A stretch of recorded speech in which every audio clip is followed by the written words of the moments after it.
Aron mas mapalugway ang mga programa o proyekto alang sa mga kabatanunan sa Bislig City, ang Federasyon sa Sangguniang Kabataan gipasa ang Local Youth Development Plan. Ug aron maambit kanato ang Local Youth Development Plan ug mga ordinansang gipasa alang sa mga kabatanunan, atong makauban si Sangguniang Kabataan Barangay Poblasyon Chairman ug Bislig SK Federation President John Paul De Jesus. Mayong hapon kanimo, Councilor John. Mahayong hapon sa imo sir o mahayong hapon sa tanan naminaw sa tong Sibihan sa Bisaya gyud. Napasa ninyo isip representante sa mga kabatanunan sa konseho ang Local Youth Development Plan. Unsa-unsa man ang mga plano ug programa ang gilangkuban ani.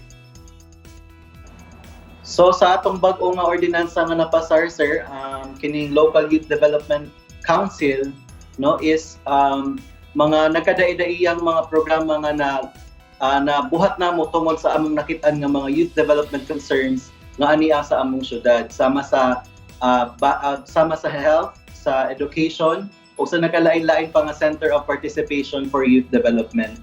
So mga examples lang ni ini sir is natay sa health wherein nakasulod ni ini nga itong mga sports development para sa itong mga kabatanunan. Aniya usab sa education kining pagtabang sa ginagmay sa ilang mga pangailanganon sa eskwelahan, labi na karon sa ato ang pandemya.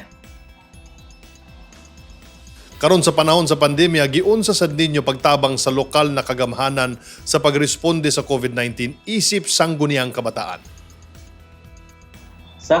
Isip Sangguniang Kabataan, sir, ang among natabang sa lokal na panggamhanan sa nagkalain-lain nga mga barangay nga ato mga SK Council, nag-share o sa ilahang SK funds sa barangay para matagbangan og hatag og mga relief goods sa ato ang mga nagkadaidayang constituents sa nagkalain-lain na barangay. So kini ginapod ni under sa DBM o sa NYC o sa COA nga nagpatugot nga gamito ng SK funds sa mga COVID-19 related responses para makatabang kami sa amo ang nagkalain-lain na barangay.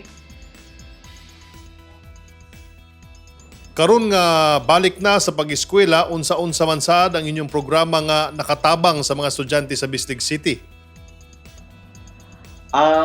Karon bagong pagbalik sa eskwela, sir, is naatay mga SK Council sa nagkalain-lain nga barangay nga naghatag og ilahang mga nagkadaidayang tabang sa atong mga eskwelahan nga nakapalukop sa ilahang barangay. Example lang ni isang paghatag og mga bond papers, pagsuporta sa mga estudyante, paghatag sa ilang mga school kits nga magamit nila karon sa atong new normal, labi na ang ato ang DepEd diri sa Bislig more on modular ang ilahang ginagamit sir. So tabang gyud kaayo ni mga bond papers sa atong mga teachers ug usab sa atong mga estudyante.